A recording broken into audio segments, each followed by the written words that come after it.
Soy David Miranda, socio de Osborne Clark en la oficina de Barcelona. Me dedico sobre todo a operaciones de Money, Private Equity, Venture Capital. Llevo 23 años trabajando en la misma firma, en despacho inglés, y soy muy aficionado a las motos de carreras, especialmente. Mi nombre es Joaquín Durán, yo soy socio de Arcano y lidero el equipo que llamamos Tech M&A, que es dentro del equipo de banca de inversión la unidad especializada en tecnología y nuevos modelos de negocio. Y a partir de ahí, mis hobbies son los coches. Así que David las motos, pero por mi parte son las 4 ruedas, con lo cual todo lo que tenga volante y motor me encanta. Para mí hay dos casuísticas, ¿no? Que la primera es, ¿qué es lo que hace que decidas vender? Pues una, que pienses que es el momento de vender, o dos, que te vengan a comprar, ¿no? Entonces, dentro de esas dos casuísticas, de que de repente te llama alguien que está interesado en tu empresa o piensas que es un buen momento, lo más relevante que creo que la gente tiene en mente es si va a hacer una buena operación y es un momento donde pueda maximizar el desprenderse de algo tan valioso, ¿no? Como puede ser tu empresa. Entonces, a partir de que pensamos que puede ser el momentum adecuado, tienes que tener un checklist de cosas que crees que se pueden completar y entonces a partir de ahí te tiras a la piscina e inicias el proceso o te tiras a la piscina mentalmente y empiezas a avanzar para preparar esa venta. Claro. Yo por mi parte creo que, teniendo en cuenta que estamos hablando sobre todo de startups, ¿no? Yo creo que lo que es la venta es prácticamente un proceso natural de la vida de toda startup, ¿no? Al final, una startup suele levantar capital entre inversores financieros de carácter temporal que, por su propia idiosincrasia, tienen una necesidad de salir de la empresa en un momento dado, ¿no? Entonces, esta es uno de los drivers fundamentales para que los empresarios se puedan plantear, el propio empresario y los fundadores de la startup, ese proceso de dar salida naturalmente a sus inversores financieros. En algunos casos excepcionales, la salida puede ser que los propios fundadores consigan recomprar a sus inversores de capital riesgo su propia participación, pero no son casos muy habituales, por lo tanto, suele ser una de las principales razones la dar salida a sus inversores profesionales.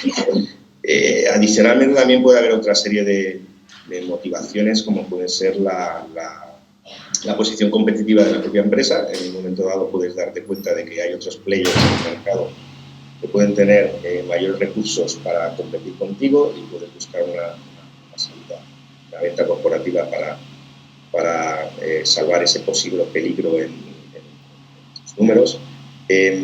También la capacidad que tienes de seguir levantando capital. Hoy en día estamos en unos mercados muy líquidos, por lo tanto, es verdad que las empresas cada vez están tardando más, sobre todo en Estados Unidos, en salir a bolsa, precisamente por la abundancia de liquidez. Entonces, tu capacidad de conseguir seguir creciendo el negocio y atraer inversores privados no te obligue a plantearte una salida, pero cuando eso no pasa, pues puedes plantearte la necesidad de vender la propia compañía, ¿no? Y luego, pues, hay otra serie de factores que inciden, como puede ser, pues, la capacidad de vender una compañía o una valoración a otra distinta, ¿no? Es más fácil vender una compañía por 100 millones de euros cuando tú tienes un 30% que venderla por 300 millones cuando tienes un 10%, ¿no? Porque cada vez que sube la valoración y levantas más capital, los fundadores se diluyen más. El resultado es exactamente el mismo. El 30% de 100 millones son 30 millones. El 10% de 300 millones son 30 millones, pero es más difícil encontrar compradores a 300 millones que a 100 millones, ¿no? O sea, si entiendes cómo el éxito se ha ganado dinero, sobre todo los inversores, ¿no? Que invierten en una compañía por tener una rentabilidad, la respuesta es no, y de manera muy contundente. Entonces, es importante, si piensas en una empresa tecnológica o lo que podemos llamar startup, habría que partir de definir muy bien lo que es una startup, pero si piensas en en este perfil de compañías, cuando nacen tienen una etapa muy concreta y a partir de ahí evolucionan y tienen distintas etapas, ¿no? Es importante saber cuándo se venden, ¿no? Y cuando se venden, cuando la compañía ha sido un éxito, ha crecido, ha escalado, ha levantado rondas, ya no es que tenga KPIs interesantes, sino tiene ya revenues y EBITDA positivo, ahí es muy fácil, ¿no? de vender y que sea un éxito.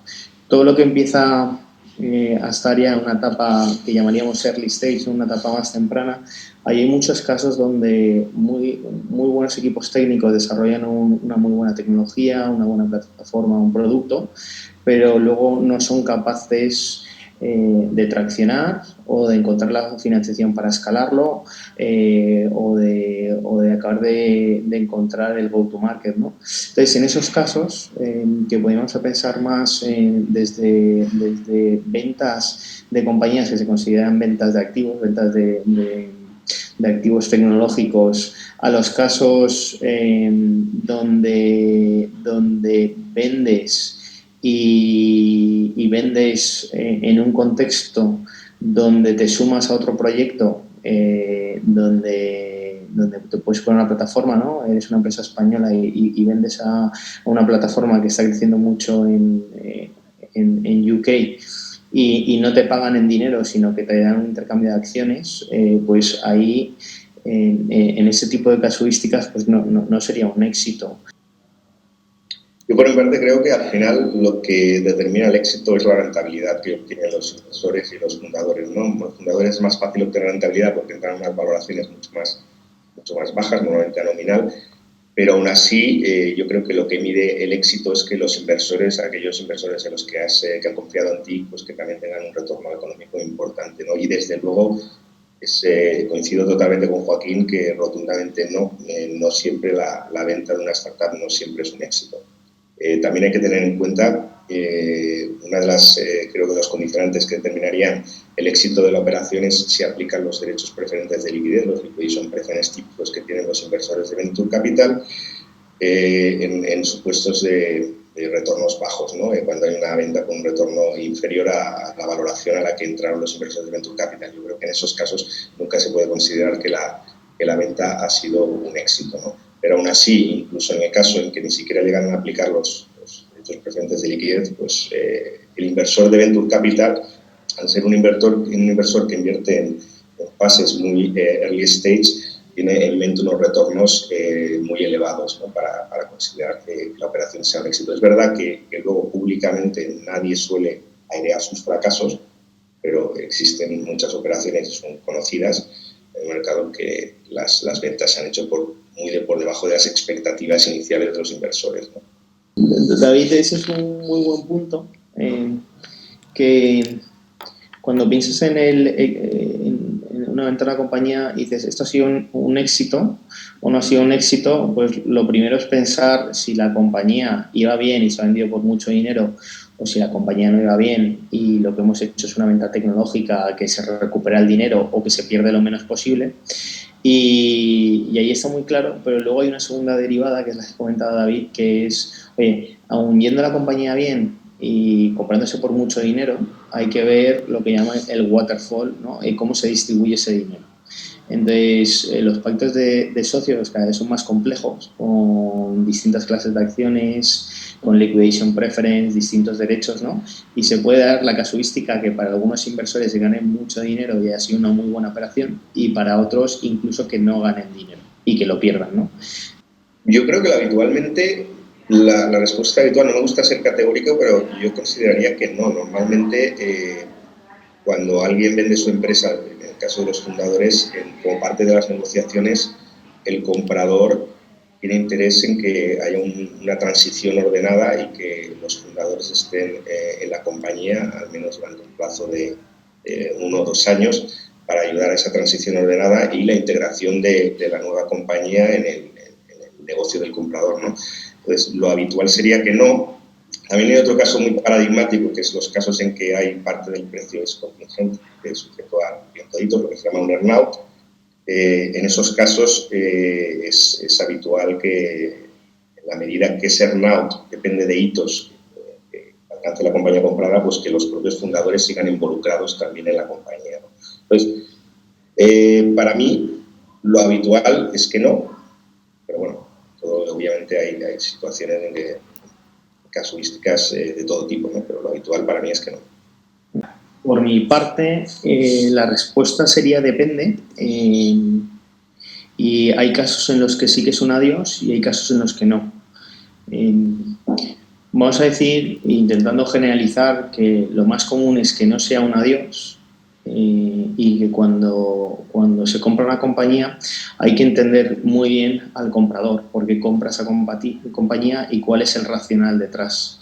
Entonces, cuando hay un racional que es una compra estratégica o una compra en la que pretendes entrar a una geografía en la que no estás, o adquirir una tecnología o un know-how, o diversificar líneas de negocio, normalmente no suele ser un adiós. Se queda el equipo y se queda el equipo que ha estado empujando y traccionando. Sí que suele haber un ajuste, porque cuando compras una compañía pues hay muchos temas de back office que el comprador ya los puede gestionar, con lo cual quitan perfiles duplicados, pero voy a ir al otro caso o al lado donde sí que es un adiós para el comprador. Entonces, lo más fácil, por un ejemplo, cuando un comprador está expandiendo y consolidando un mercado, por ejemplo, si pensamos en España y pensamos una empresa que es un SaaS de una categoría específica, un SaaS B2B, y está creciendo mucho y realmente tiene un producto mejor que sus competidores, puede empezar una estrategia de adquirir competidores y el racional que hay detrás es simplemente comprar una base de datos, una base de usuarios. Con la idea de migrar esos usuarios a su plataforma y dejar de trabajar con la otra plataforma, y con la idea de no dar continuidad a ese equipo, ¿no? Con lo cual, cuando hay compras donde el racional es crecer más rápido y consolidarte como el referente o el líder de mercado más rápido, ahí no suele haber continuidad. Y son perdona que te... Bueno, como dijo Sandra, que nos podemos interrumpir, pero tienes toda la razón, y además es que yo he vivido algún caso de esos, que básicamente yo llamo el caso de compra para cerrar la persiana del competidor, ¿no? Para consolidar la la entrada en el mercado de un nuevo player y que tiene un competidor que es incómodo y simplemente, y ese caso yo lo he vivido, ¿no? Sí, compra de cierre de persiana, que llamo yo, que básicamente te pagan para que cierres la persiana y entregarle la base de datos, los bases de clientes, usuarios, es correcto. Nos referimos, entiendo, a los tipos de exits que pueden darse, ¿no? Que es básicamente, yo creo que fundamentalmente son la venta de la empresa o la salida a bolsa, ¿no? Y dentro de la venta de la empresa puede hacerse vía venta de las acciones o participaciones sociales o vía venta de los activos, ¿no? Existen casos, y Joaquín seguro que lo conoce y lo ha vivido, de estrategias de exit duales, ¿no? Que llaman dual track, ¿no? Que una empresa se plantea un posible exit vía salida a bolsa, pero en paralelo también trabaja en la posibilidad de vender la compañía, ¿no? Entonces, hay muchas diferencias entre unos y otros. En principio, pues, un exit vía salida a bolsa pues, requiere probablemente una preparación con mucha más antelación y mucho más trabajo para dejar la compañía lista para salir a bolsa. Y el exit de venta, pues depende un poco también de lo que decía Joaquín. Hay dos tipos de ventas, que te viene el comprador, te llama a la puerta y no tienes que ir a buscarlo. En ese caso, pues la preparación, digamos, entre comillas, suele ser bastante mínima, porque es una especie de oferta no solicitada, pero que te interesa y la tiras para adelante, o que tú decidas empezar un proceso de venta competitiva y buscar activamente un comprador de la mano de un banco de inversión, un asesor financiero. Es una respuesta que se puede contestar de varios prismas, con varios puntos de vista. Y yo voy a dar un par que me parecen muy relevantes, ¿no? Que es, ¿qué opciones hay de exit cara al inversor? Y luego, ¿qué opciones de exit hay en el sentido de venta de compañía? ¿Qué opciones puestas encima de la mesa, ¿no? Entonces, lo primero es que desde hace unos años se está no voy a decir que estandarizando, pero cada vez vemos más operaciones de cash out en rondas, con lo cual las fases iniciales, pre-seed, seed, late seed, pre-series A, suele haber cashing, ¿no? Que el inversor con un dinero que va como una ampliación de capital y va a dar gasolina a la compañía, ¿no? Para que sigan traccionando. A partir de ahí, en series A, y antes era a partir de series B, y en cualquier caso cada compañía es un mundo y puede ser antes, se están dando ventanas de liquidez donde se está permitiendo a inversores iniciales poder salirse totalmente o parcialmente.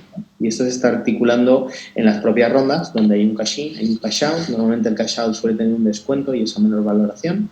Y le permite al inversor que invirtió el día 1, día 2 o día 3 poderse salir, ¿no? Entonces, esto es algo que favorece mucho porque ayuda a completar el ciclo de inversión, ¿no? Y a no tener inversores que invierten en una compañía y esperan 10 años para tener un exit, con lo cual eso es un punto. Y luego el otro punto es cuando llega un momento dado donde la compañía se puede plantear un exit, ¿qué tipos de exit puedes tener, ¿no? Pues puedes vender la compañía a un competidor donde sea otra startup más grande y de alguna manera continúes con una dinámica similar a la que puedas tener. El exit puede ser contra un fondo de private equity si tienes el tamaño suficiente, con lo cual cuando te compra un fondo, normalmente los fondos de private equity high growth o los que hacen tech, y esto ya no es fondo de venture capital, sino fondo de mayoría, donde te compra la mayoría, te suele comprar. Y ahora cada vez más están muy de moda las estrategias de buy and build, donde intentas comprar una compañía con el concepto de montar una plataforma y escalarla, ¿no? Y ser el referente pues, nacional o europeo. Entonces, esa estrategia va muy de la mano de M&A, ¿no? De adquirir otros competidores y entonces intentar montar el referente en tu sector. ¿Tiene sentido montar una empresa para venderla? Desde luego que sí. Y si miramos otra vez desde el prisma financiero, tiene mucho sentido y probablemente si montas una empresa para venderla, tengas el foco en ello y te resulte más fácil. Tengas el foco que has detectado una oportunidad de mercado muy clara en hacer algo muy concreto y luego darle, pues si es montar una tecnología, pues luego vender la tecnología a quien sea, o si es montar una empresa en un vertical, nicho o en un segmento del mercado, pues luego darle el pase. Entonces, desde luego que sí. Y lo que diría es que para mí, antes que el prisma financiero, habría otro prisma, ¿no? Que es importante tener en cuenta, que es por qué montas la empresa. Entonces, a mí me gusta más pensar en montas una empresa porque detectas una oportunidad. Esa oportunidad, en la mayoría de casos, es una carencia o un problema a resolver. Y quizá sea más emocional, pero a mí me gusta pensar que montas esa empresa para aportar valor a la sociedad y que realmente hay un problema que piensas que puedes solventar y que haciéndolo puedes ganar mucho dinero por el camino, ¿no? Pero el ganar mucho dinero tiene que ser la consecuencia de eso que haces. Entonces, partiendo de este punto más filosófico, creo firmemente que hay que tratar de hacer eso, aportar valor a la sociedad y como consecuencia, pues si aportas mucho valor, ganas mucho dinero. Y si hablamos estrictamente desde el punto de vista financiero, pues sí, se pueden montar perfiles de compañías que las montas y las estructuras para que en X tiempo tengan ese éxito. Y si lo haces bien, ya te digo, el camino es mucho más eficiente y más corto que cuando no lo haces así. Bueno, yo coincido bastante con lo que dice Joaquín, es verdad. Yo he comentado antes que el éxito es parte del proceso natural, de la vida natural de toda startup, ¿no? Pero también es verdad que crear una empresa con la única finalidad de venderla sin nada detrás, sin una proposición de valor, sin un modelo de negocio escalable que en el medio y largo plazo vaya a ser viable, generar beneficios, yo creo que eso no es una manera de plantear la creación de un negocio, ¿no? Es un poco lo que decía Joaquín, ¿no? Tiene que aportar algo a la sociedad, en fin, únicamente empresas que se constituyen única y exclusivamente para ser vendidas, para mí lo único que hay que tiene esa finalidad exclusiva son lo que llamamos las compañías self-companies o compañías of the self, que te las montan una gestoría, y cuando tú necesitas constituir una compañía y necesitas que esté registrada con su CIF, pues la compras en vez de constituirla, ¿no? Pero este es el único caso que yo considero es una compañía que efectivamente se crea para venderla, como si fuera un producto, ¿no? Pero crear una compañía con una exclusiva finalidad de vender sin una proposición de valor detrás, para mí es como crear un instrumento financiero de tipo especulativo, ¿no? Es decir, tiene que haber algo detrás para poder vender una empresa. Y detrás es que generes algo que atraiga un producto, un servicio que tenga consumidores, ya sean empresas, ya sean personas físicas, y que tengan alguna proposición de valor detrás. Vale, desde un punto de vista de regulación, yo creo que la normativa en España es homologable en materia de exit, de venta de empresas, es homologable a los países de nuestro entorno, ¿no? Hay una serie de limitaciones que podemos tener en materia de competencia, que son también pues, típicas en cualquier país occidental, control de concentraciones, también la reciente normativa de inversión extranjera, de control de inversiones extranjeras, que en España aprobó el Gobierno al principio de la crisis sanitaria para evitar la entrada de inversores oportunistas que pudieran comprar empresas españolas consideradas estratégicas a precios de saldo, pero no hay que olvidar que esto al final deriva de un reglamento europeo del año 2019 y en mayor o menor medida también se están implementando en países de nuestro entorno, e incluso pues, el propio Estados Unidos, que es una de las economías más liberalizadas del mundo, pues, también tiene un organismo que es el Committee on Foreign Investment in the US, el llamado CFIUS, que se encarga de monitorizar inversiones extranjeras en empresas estratégicas en Estados Unidos, en activos estratégicos en Estados Unidos, ¿no? Entonces, esto es más o menos, en materia regulatoria, con carácter general, yo creo que España es homologable a cualquier país occidental de nuestro entorno. En la parte fiscal, yo también diría que la fiscalidad de los exits es también, en buena medida, está en línea con los países de nuestro entorno, la forma de tributar los exits, por rentas del capital o ingreso del tipo de vendedor. Lo único que sí que apuntaría, que hay dos cosas que sí que creo que nos estamos quedando descolgados en el tren de competitividad de nuestro entorno, que es la fiscalidad del carry de interés en los fondos de private equity, que España, a diferencia de muchos países de nuestro entorno que tienen una fiscalidad muchísimo más favorable, pues España se está quedando descolgada y hay un rechazo absoluto por parte de la Administración Tributaria a cualquier proyecto que vaya en línea de modificar la tributación del carry de interés, que el problema de esa tributación es básicamente que tributa como carácter general. Hacienda considera que es renta del trabajo, por lo tanto tributa tipos marginales en IRPF de los gestores de los fondos. Incluso con el añadido de que dentro de España se ha creado una especialidad que son los territorios forales vascos, donde se ha cambiado la fiscalidad del carry de interés de modo que tributa con carácter general como renta del capital mobiliario. Y obviamente hemos creado incluso una distorsión dentro del territorio nacional, pero en las comunidades de régimen fiscal común, pues están sujetos a la normativa general, y el carry de interés pues tiene esta tributación muy perjudicial a la hora de atraer talento de inversores, de gestores de fondos de private equity o de venture capital, ¿no? Y el otro tema también clásico es la fiscalidad de las stock options, que no está ligado exclusivamente con un exit, pero sí que es verdad que también existen casos en que las stock options se acelera la consolidación de stock options en caso de venta de la compañía, y las stock options pues, tienen una tributación también bastante perjudicial, porque también se consideran renta del trabajo para los empleados y beneficiarios de esas stock options, incluso hasta el punto de que en España habitualmente en las startups ni siquiera utilizamos stock options, sino que utilizamos ese sucedáneo, le llamamos phantom shares, que es una manera de no evitar la fiscalidad, porque la fiscalidad es exactamente la misma, sino de que el evento de el momento del devengo del impuesto coincida con un momento en que hay dinero sobre la mesa y se pueden pagar impuestos. Pensando un poco en el exit como la venta total de la compañía, yo creo que en España tenemos, y hablo en España a nivel nacional, una asignatura pendiente, que es el que los grandes corporates y las empresas con cierto tamaño empiecen a comprar tecnología.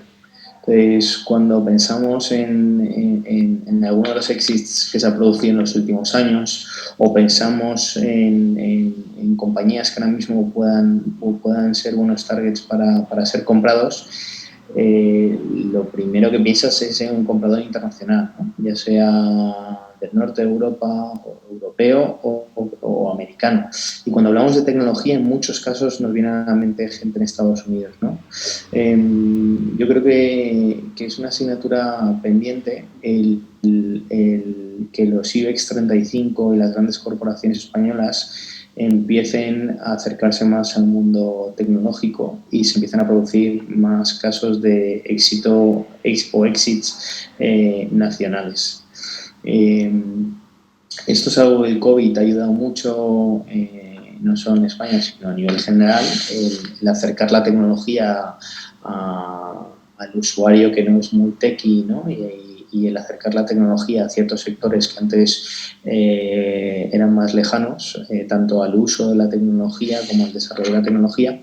Entonces, en los próximos años, pues muy probablemente, igual que hemos visto un cambio de paradigma en los fondos de inversión, donde llega COVID y se ve que la tecnología es un claro ganador y entonces de repente muchos fondos de private equity que antes no hacían tecnología o no hacían tanta tecnología, ahora intentan meterse en tecnología, pues lo mismo con los corporates, ¿no? Teniendo corporates que se acerquen a empresas que vean que pueden aportar mucho más allá de unas ventas, una EBITDA, ¿no? A nivel cultural, a nivel de visión, a nivel de estrategia, etcétera, ¿no? Entonces, ese para mí es el punto más relevante. Ha evolucionado, pero sobre todo va a evolucionar mucho más en los próximos años. Y hay que entender un poco el porqué. Si pensamos en 2010 y hablamos de startups, es muy raro que te puedan salir más de 10 nombres, ¿no? de lo que se considera una startup que había en ese momento, ¿no? O en 2013, y a partir de ahí, 2013, 14, 15, empieza a desarrollarse un poco más el ecosistema, ¿no? Entonces, esto es una cuestión de madurez. El mundo de las startups ha cogido mucha fuerza en los últimos años. Podrías coger una fecha concreta, 2013, 2015, 2016, da igual. En esas fechas es cuando se han constituido muchos de los fondos que ahora son referentes o se han levantado fondos ya de un volumen un volumen sustancial donde han podido invertir en compañías y empujarlas. Y entonces es una cuestión de madurez, ¿no? Nacen muchísimas compañías y a partir de ahí es un embudo, ¿no? Un embudo bastante agresivo, donde nacen, se financian en la fase seed, late seed, series A, etc. Entonces, compañías con la madurez para ser vendidas tampoco hay tantas. Hay, pero tampoco hay tantas, ¿no? Entonces, es una cuestión que a medida que vayamos evolucionando y completando lo que es un poco el ciclo, ¿no? De que los fondos inviertan, estén en la fase de desinversión, desinviertan, sigan levantando fondos y sigan invirtiendo, cada vez van a haber más exits y los exits van a ser más común. Pero lo que es el ecosistema como tal, el grueso, el gran grueso, está en fases iniciales donde no hay mucha opción de compra-venta o donde la compañía todavía no está preparada para compra-venta. Entonces, para mí esto es lo más relevante, ¿no? Entender en qué momento estamos. El Venture Capital pues no es como en Estados Unidos, que llevan 40 años haciendo Venture Capital, sino que aquí es algo pues que los fondos que más tiempo llevan, pues estoy pensando pues en algún Nauta, algún Bonsai, etcétera, pues llevan muchísimo menos tiempo haciendo esto.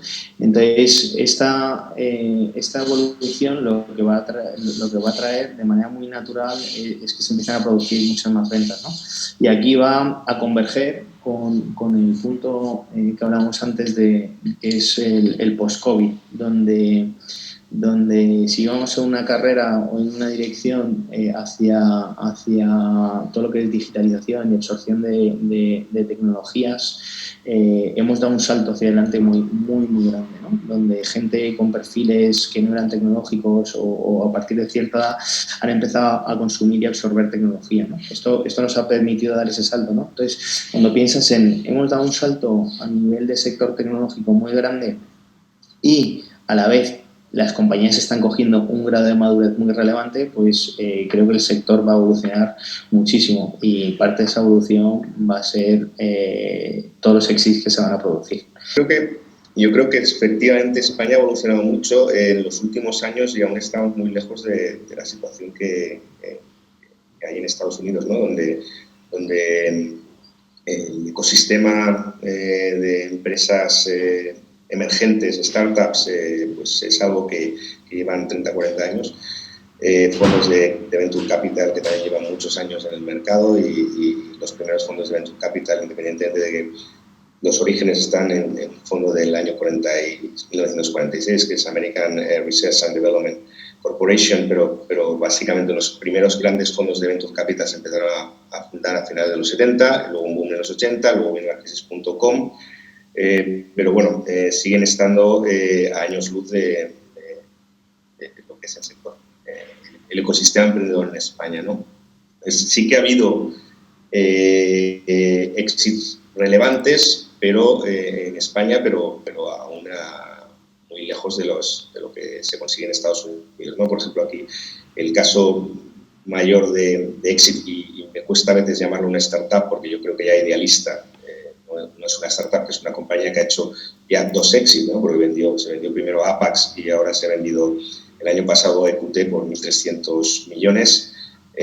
Pues es un caso, es una excepción, no encuentras casos de este tipo. Si vas a un segundo caso también paradigmático, pues la venta de Privalia Ben Privé se hace pues, a unos 5 o 6 años por 500 millones de euros, ¿no?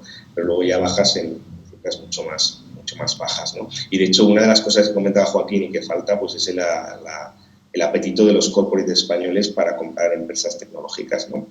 Porque si yo me voy al listado de los principales exits, creo que, bueno, pues en España tecnológicos, pues probablemente me tendría que ir a la adquisición de Telefónica, de Tuenti por Telefónica, y estamos ya hablando de una operación de hace prácticamente 10 años. También Ascens, que también la compró Telefónica, Indra compró Paradigma, pero son casos ya de operaciones que es verdad que el volumen, pues bueno, son volúmenes relevantes para lo que es el mercado alemán y en España, pero no tiene nada que ver con las operaciones que se manejan en Estados Unidos. Y yo lo que sí que veo aquí en España que falta mucho es el éxito de salida a bolsa. En general hay una sequía brutal en España de salidas a bolsa. El año pasado solo salió una compañía a bolsa, que es Soltec, una compañía de energías renovables. Este año hay en el pipeline 4 o 5 compañías tecnológicas, ¿no? La salida a bolsa. Hay algunas más en lo que es, cuando hablo de bolsa me refiero al primer mercado, ¿eh? También hay algunas posibilidades un poco más, hay algunas compañías, algunas más que salen en el BME Growth, el antiguo MAP, pero que tampoco no tiene nada que ver pues, con las salidas a bolsa, desde luego en Nasdaq con New York Stock Exchange y tampoco en otros mercados europeos, ¿no?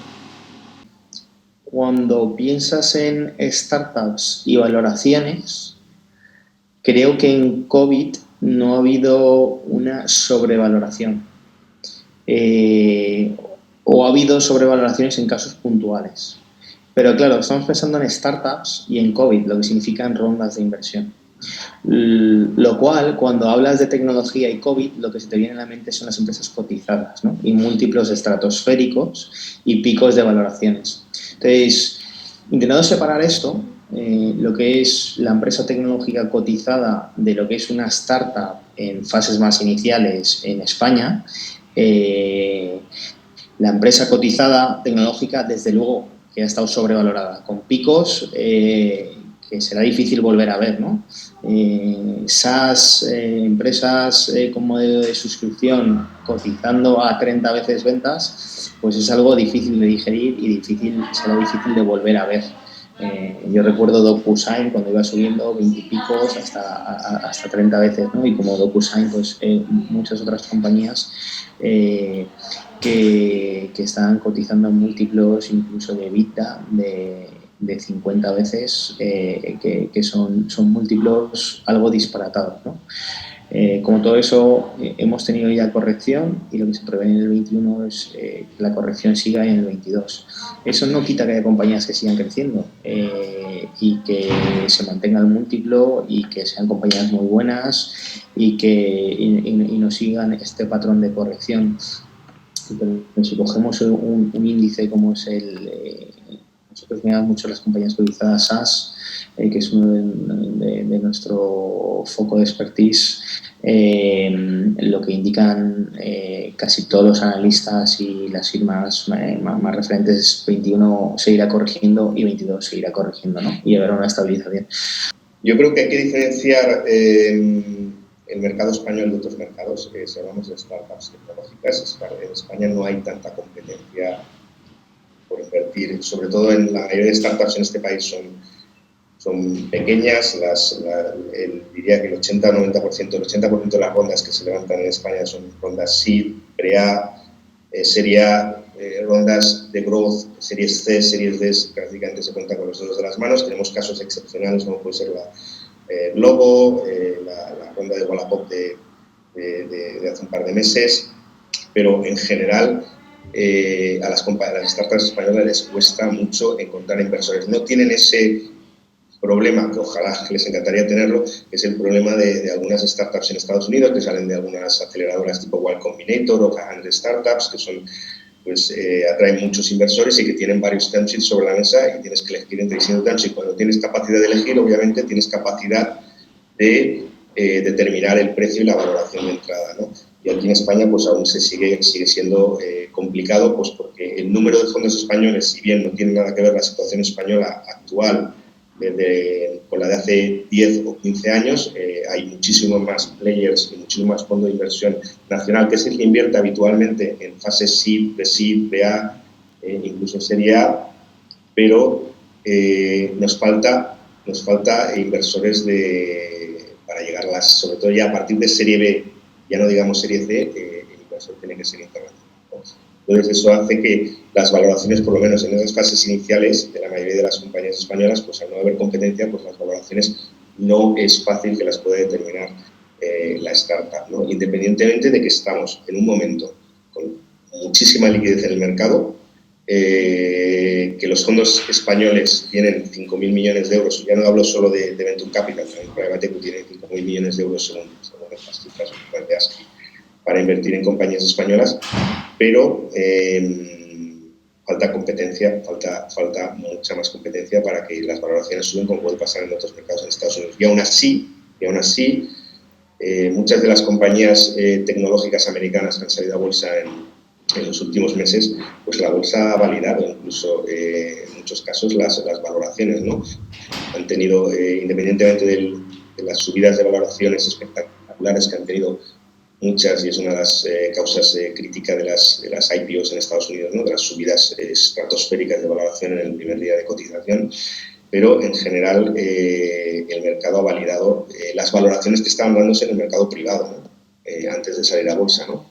Porque todas o valen más de lo que valían cuando no estaban cotizando y estaban levantando capital privado, pues muchas de las compañías valen ahora mucho más estando en bolsa que cuando eran compañías privadas. Muchísimas gracias por invitar a Arcano y a mí a participar en el evento. David, ha sido un placer charlar contigo e intercambiar opiniones y espero que nos volvamos a ver pronto. Un abrazo a todos. Un placer, Joaquín, haber hablado con vosotros. Encantado de haber estado aquí con todos vosotros y espero que nos veamos pronto.